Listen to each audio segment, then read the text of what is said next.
राणा साहब एक बात, ये ताल्लुक क्या अभी जल साहब ने कहा बहुत सी और एविडेंस भी है, नेचुरली आया होगा, लेकिन एक इशू ये है कि जैसे अभी मैं और आप, हमें पता है कि जो GHQ हमला केस है वो चार्जशीट खान साहब हुए हैं पिछले साल दिसंबर से, और उसके बाद वहाँ पर कितना एविडेंस जमा कराया गया, क्या हुआ है। जब आप भी कोर्ट रिकॉर्ड देखते हैं, मैं देखता हूँ, तो हमें अंदाज़ा हो जाता है ये प्रोसीडिंग बंद कमरे में, यानी बिहाइंड क्लोज डोर्स हैं जो हो रही हैं।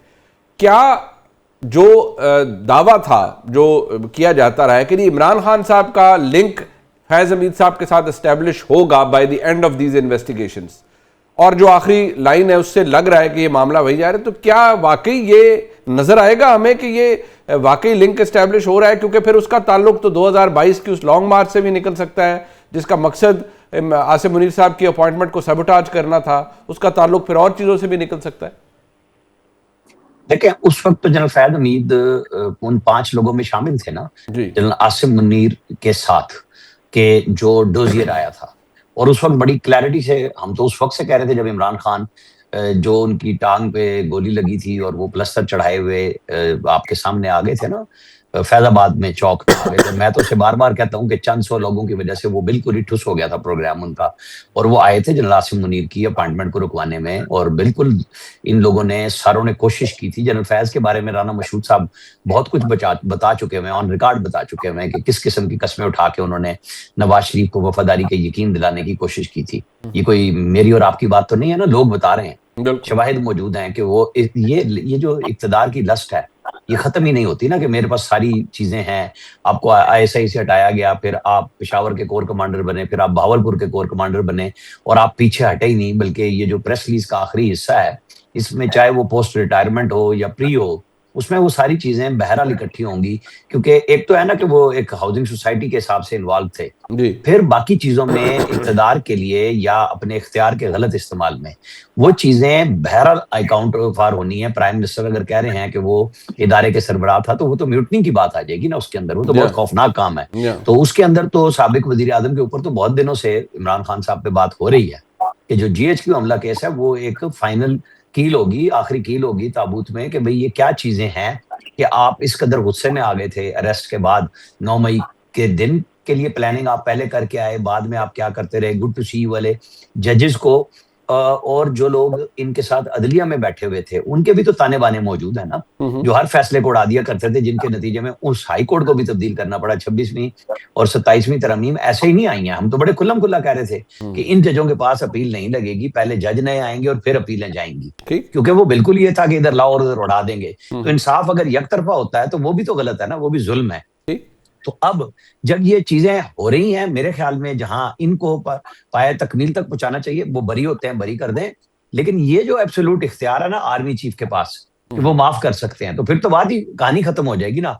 इसको उस इदारे के अंदर भी एहतसाब के हवाले से देखा जाना चाहिए, जहां सिविलियन के ऊपर बात होती है, जहां बाकी इदारों की, अदलिया का भी बड़ा कड़ा एहतसाब होना चाहिए। सुप्रीम जुडिशियल काउंसिल में आप रिजाइन करें और पेंशन और मराद लेके आप घर चले जाएं। ये भी एक ड्रामा इस मुल्क में, पर्ची पे भर्ती होते हैं और लोगों को कहते हैं इश्तिहार देके भर्ती करो। इस मुल्क में सारा सिस्टम तब्दील होने वाला है, जरूरत है इसकी कि चपड़ासी तो आप भर्ती करेंगे इश्तिहार देके, वरना हम आपको पूछेंगे और एहतसाब के रेफरेंस में डाल देंगे, लेकिन आप जज भर्ती करेंगे तो मेरी मर्जी के, मेरे चैम्बर के। तो ये तो कोई तरीकाकार नहीं है ना, ये सारों को समझना होगा, सियासतदानों को भी, सिविल ब्यूरोक्रेसी को भी, मिलिट्री ब्यूरोक्रेसी को भी, अदलिया को भी। ठीक, टुवर्ड्स द एंड जल साहब लास्ट कमेंट, ये फौज ने तो अपना ये मिसाल बना दी, एक बहुत बड़ा प्रेसिडेंट सेट कर दिया, लेकिन जो भी इलीगल एक्टिविटीज हुई अगर उनमें कुछ और लोग भी इन्वॉल्व थे, जैसे राणा साहब ने कहा वो कोई भी हो सकते हैं, वो शायद कोई जज हो या कुछ हो, वहां भी एहतसाब होना चाहिए as a Pakistani, as a former serviceman. आपके जहन में क्या है कि फौज ने तो अपना प्रेसिडेंट सेट कर दिया है, क्या वहां पर भी कुछ होना चाहिए?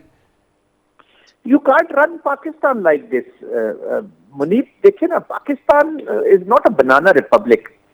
एक कंट्री ऑफ स्टेचर है जी, it is not an ordinary country. ये नहीं हो सकता कि इसको चंद लोग यरगमाल बना ले जी, फिर तो माफिया है ना। फिर आप इनको इंस्टीट्यूशन ना कहें। इंस्टीट्यूशन किस चीज का नाम है? इंस्टीट्यूशन नाम है ऑर्डरली स्टेट को रन करने वाले जो लोग होते हैं या इंस्टीट्यूशन होते हैं। अगर आपने स्टेट को ऑर्डरली रन नहीं करना, अपना व्हिमसिकल करना है, एक आएगा वो शुरू हो जाएगा, एक रेकोटेक रोक दें, फ्लां कर दें, एडमिनिस्ट्रेशन में घुस जाएंगे। बट एनीवे, सबको अपना एहतसाब करना होगा। और अब कौन आपका ये लेगी नहीं जी ज्यादा। आप you can't make fool all the people all the time वाली बात है, वो इसकी चीज को बर्दाश्त नहीं करेगी। मैं तो समझता हूँ कि इसको अपॉर्चुनिटी के तौर पे लेना चाहिए। ये चैलेंज है या नहीं है, ये पब्लिक या एक पॉलिटिकल डिबेट या एक सेशंस नहीं होने चाहिए बस कि मीडिया पे आ गए। आप it should be a startup कि आप ये यहाँ से शुरू करें और इसको आगे लेकर, मैं तो कौन से भी कहूँगा कि आप प्रेशर इन चीजों पे डालें कि जी इंस्टीट्यूशंस को अच्छे तरीके से रन करें, सेल्फ अकाउंटेबिलिटी में जाएं, ताकि पाकिस्तान की जो अवाम है which is the missing piece unfortunately, वो गायब हो जाते हैं। उन बेचारों को तो अपनी इकोनॉमिक सोशल इकोनॉमिक चीजों में इतने फंसे हुए हैं कि उनके पास तो वक्त ही नहीं है जी किसी और चीज के करने का, ताकि वो मूव फॉरवर्ड हो जी। बिल्कुल। और ह्यूमन सिक्योरिटी हमारी इंश्योर है। It is not the security आप वेपन फौज जितनी मर्जी है कर ले, अगर स्टेट की गवर्नेंस ठीक नहीं होगी। देखिए ना, ये जितनी भी इनसिक्योरिटीज और इंस्टेबिलिटीज है, ये बैटल ग्राउंड से ज्यादा या बैटल फील्ड से ज्यादा in the corridors of governance, poor governance से निकलती हैं। ठीक है जी। तो Pakistan has to be governed. Pakistan की पॉलिटिक्स ने, पाकिस्तान के जस्टिस ने, पाकिस्तान की सिक्योरिटी ने, सब ने शेप अप होना है in order to run Pakistan for Pakistan. अच्छा जल साहब, एक बात ये भी जरा, क्योंकि आपका एक्सपीरियंस है, एक बड़ी आपकी इलस्ट्रियस करियर है, ये कितना गैर मामूली है? बिकॉज मैं जरा थोड़ी एक पर्टिकुलर बात आपसे पूछ रहा हूँ कि सजा हो गई 4 काउंट्स के ऊपर जो आया था प्रेस चार्जशीट के अंदर, जो नीचे एक बात है कि मैं अगर वो आपके सामने वो लाइन पढ़ देता हूँ कि सियासी अदम इस्तेहकाम और मजमूम सरगर्मियों में मुलव्वस होने के दीगर पहलू अलग से देखे जा रहे हैं। इसका मतलब है कि it is not over yet. ये 4 काउंट्स पे सजा हुई है, there is something more to come और मे बी समथिंग बिगर और there may be a lot more to come. जी बिल्कुल। देखिए उसके बाद इवेंट्स होते रहे जी, जब ये रिटायर भी हो गए तो उसके बाद इवेंट्स होते रहे। मैं जाती तौर पे समझता हूँ कि मेरे ख्याल में इसका इशारा 9 मई की तरफ है। 9 मई बहुत बड़ा इवेंट है जी, it can not be ignored. और इसके जब तक वो कहते हैं ना कि कंप्लीट जस्टिस में डिस्पेंस होगा 9 मई तक, तो पाकिस्तान की स्टेट आप अफोर्ड नहीं कर सकते। This is for the time to come. ये एक पीटीआई का या एक मखसूस सियासी हालात का तकाजा नहीं है, ये पाकिस्तान के जो फ्यूचर का कोर्स है, पॉलिटिकल कोर्स कह ले, सिक्योरिटी कोर्स कह ले, उसका एक तयन करेगा कि पाकिस्तान में किस तरह का एहतजाज, किस तरह की डेमोक्रेसी, किस तरह की प्रोटेस्ट हो सकती है। प्रोटेस्ट डेमोक्रेसी के लिए हो, उसको मजबूत करने के लिए हो तो ठीक है, लेकिन अगर स्टेट को हिलाने के लिए तो उसमें तो मेरा ख्याल में ये इशारा उसी तरफ है। शायद कुछ चीजें ऐसी उनके पास अभी मौजूद हैं या ढूंढी जा रही, मतलब आ रही हैं सामने, जिनका ताल्लुक इनकी रिटायरमेंट के बाद पोस्ट एक्टिविटीज के साथ है, और हो सकता है उसमें अगर इनकी कोई लिंकेजेस होती हैं तो उससे फिर उन सजाओं की तरफ है जी वो इशारा किया गया है मेरे ख्याल में।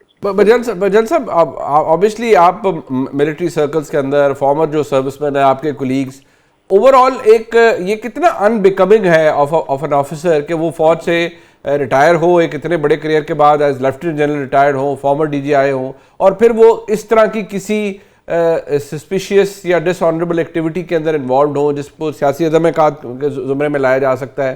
क्योंकि पाकिस्तान के वज़ीर आज़म ने जो कहा, मैं तो आपके सामने वो कोट कर रहा हूँ, उन्होंने कहा 9 मई साजिश थी पाकिस्तान के आर्मी चीफ के खिलाफ, और ये इदारे के अंदर से भी की गई और बहुत से लोग इसके अंदर, फिर इदारे ने भी उनको फारिग किया। ये कितना बड़ा अलार्मिंग चीज़ थी जो उस वक्त हुई आपके नज़दीक? देखिए फर्स्ट टाइम हमने तो अपनी हिस्ट्री में देखा जी कि फौजी जो तनसीबात थी और कोर कमांडर हाउस का आपने देख लिया, बाकी जगहों पर भी मिलिट्री इंस्टॉलेशंस को ऊपर इस तरह का पॉलिटिकल प्रोटेस्ट के बाद हमला किया गया। That is not acceptable. तो that was the critical thing. And of course, और दूसरा एक होता है जी कि एक आम ऑफिसर करे, और यहाँ पे कुछ ये बात ये नहीं है कि उन्होंने क्यों किया पॉलिटिकल एक्टिविटी, सबसे बड़ी बात है कि उन्होंने लॉ को ब्रेक किया है।